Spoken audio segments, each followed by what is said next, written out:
Hello ladies and gentlemen, welcome back. Force here with some more Hearthstone. In today's Spotlight, we will be taking a look at Cixah's Miniatures deck. This is an aggressive paladin deck and it is quite similar, in fact it's almost the same thing that Kripparian used during the Hearthstone Blizzcon Invitational. The deck has some strong turn 1 plays, such as Leper Gnome and Argent Squire, some great combo action through the Knife Juggler, lots of small minions, as well as the Sword of Justice, and then some direct damage for finishing creatures off or the late game, such as Hammer of Wrath and Avenging Wrath. Now the general premise out of the way, let's take a look at the deck in action.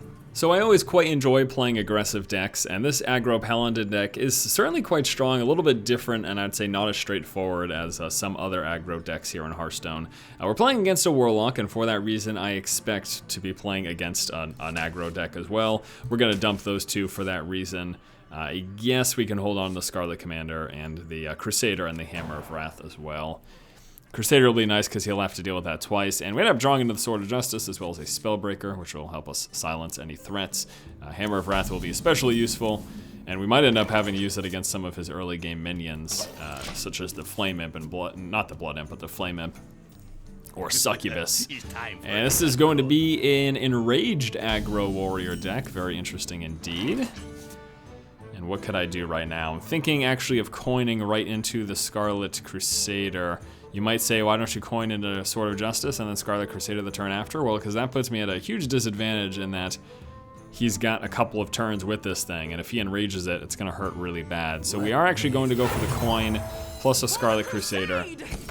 This way we can deal with this thing next turn, rather than having to let him swing at me for 2 turns in a row, which is definitely not the best idea.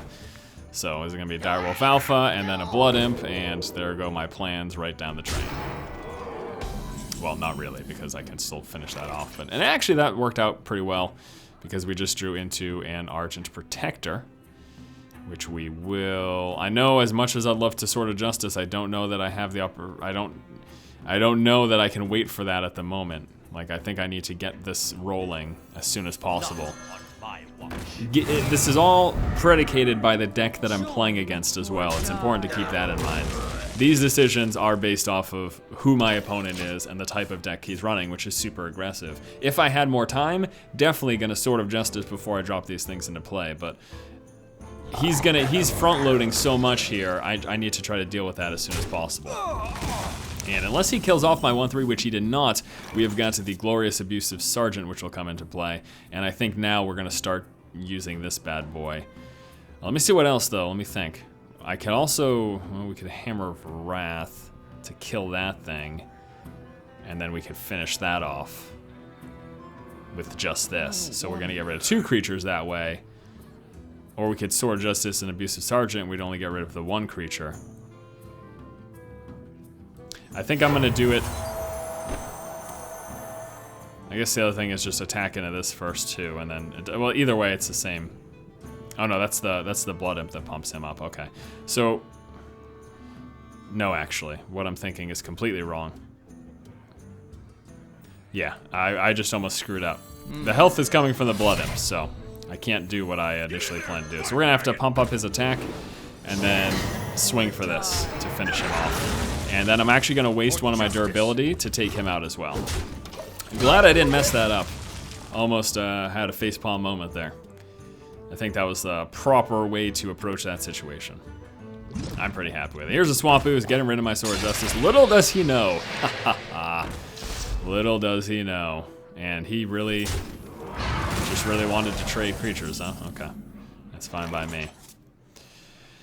So we could go 2 across the board, but that thing would still live through that process. So, Hammer of Wrath is what we're going to do. We're going to hold off on the Leper. We're going to hold off on the Leper Gnome because I want to Sword of Justice with it, and we are just going to reinforce right now. This game is going exceedingly well for me because I've staved off his super early aggression. Playing it more passively, holding off on the Sword of Justices, using the Sword of Justices for attack, buying me time is pretty significant, pretty important. However, he's a Warlock, he's got the life gain advantage, the life tap advantage, and that's going to make a big difference in this game, so it's definitely not over. So I could do that into that. Could be my play. And I think it will be. I wonder. The other play is to do this, but then I only have 4 left, so I can't finish him off this turn. And I kind of want to. So we're going to go like that. And then we go like this. And then we pass the turn. And hopefully this thing lives for the turn so that we can Argent Protector, Divine Shield on him. With the Sword of Justice in play as well. There's the Fairy Dragon. Please just live for the turn. It is going to live for the turn. This is rather glorious. Rather glorious indeed. And with that, we're probably going to be killing off that thing right there. Okay, so here's the play that I would like to do. We are going Sword of Justice. We are going... This thing needs to happen, so we're going to go with that. And then I think we'll also just go with a Leper Gnome and a Reinforce, probably. So we're going to kill that off. And then we will go Leper Gnome. Divine Favor not doing me much good in this particular game, given my opponent. Reinforce, and then we'll pass the turn right over. Yeah, Divine Favor not good when playing against a other aggro deck. Not seeing many of them in the top tier, though, so I think that's why it works in this particular deck. There's another Blood Imp, holy hell. It's gonna be time for a Consecrate. And there's the Soulfire. Wow, he's dumping a lot. This is gonna hurt him a bunch. Losing his power overwhelming. He's about to lose his board. Yeah, this is not good for him at all. It's fantastic for me, though. There's the Consecrate, clearing everything he has. And we're gonna hold off on the Spellbreaker. We'll do another one of these, and we will hit him for 5. And that is the game, I agree. Let's take a look at some gameplay. Let's wrap things up by taking a look at the deck list. Starting from the top of the list here for Cixah's miniatures decks, we've got 2 of the Nobel Sacrifice, very good for protecting some of your key cards like the Knife Juggler, and being able to throw this down. Also very helpful against another aggro deck. Getting this in play can actually eliminate a few of their early game creatures. We've got a single one of the redemptions, using them for your high value cards that you'd like to pop back into play. Abusive Seargeant, it's a 2-1 for 1, pretty good, but the best thing is that it temporarily pumps up attack of your creatures, helping you get in some early game damage. We've got 2 of the Argent Squires. It's a decent 1-drop. For 1, you get a 1-1 with a Divine Shield. Better 1-drop, though, is this Leper Gnome here. A 2-1 for 1, plus it dies. You get the Death Rattle of it dealing 2 damage to the enemy hero. If you can get even 1 swing on their face with this card, it is super value. 2 of the Argent Protectors, Divine Shield for things like the Knife Juggler, also protecting follow-up Argent Commander hits in the late game. Knife Juggler just synergizes so well with this deck with all these small creatures, plus your hero power of reinforcing.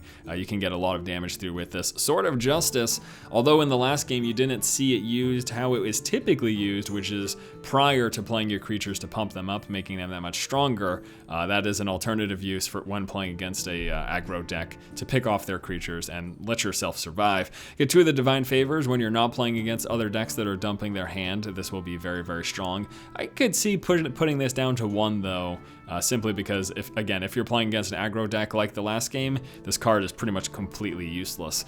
2 of the Scarlet Commanders, pretty decent 3-1, Divine Shield for 3. Truesilver Champion, very, very strong weapon, certainly a must-have to help offset some early damage you'll take, getting that extra life, plus picking off big threats, big taunters, things like that. Consecrate for clearing the board of playing against a fellow Swarm deck. Hammer of Wrath, just nice damage, picking off creatures, dealing off extra damage to the player.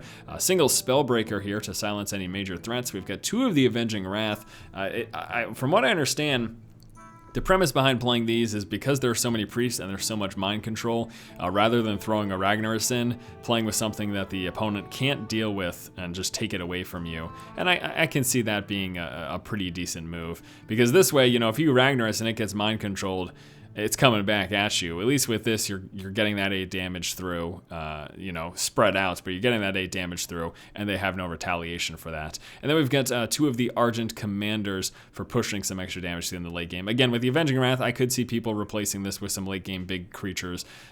There's certainly options out there, and I wouldn't begrudge someone for doing that. But that is the deck list here. Cixah's Miniatures deck, recently modified for the current metagame. It's a pretty strong aggro paladin deck, and also as a reminder, this is pretty much the same deck list that Kripp used during the Hearthstone Blizzcon Invitational. That's going to do it for this video. Stay tuned, as we will be doing a playthrough with a few games, likely tomorrow, with this deck, and you'll get to see the deck in action in Masters. That's going to do it, guys. Thank you so much for watching. If you like the content, please subscribe, and as always, keep watching and keep owning.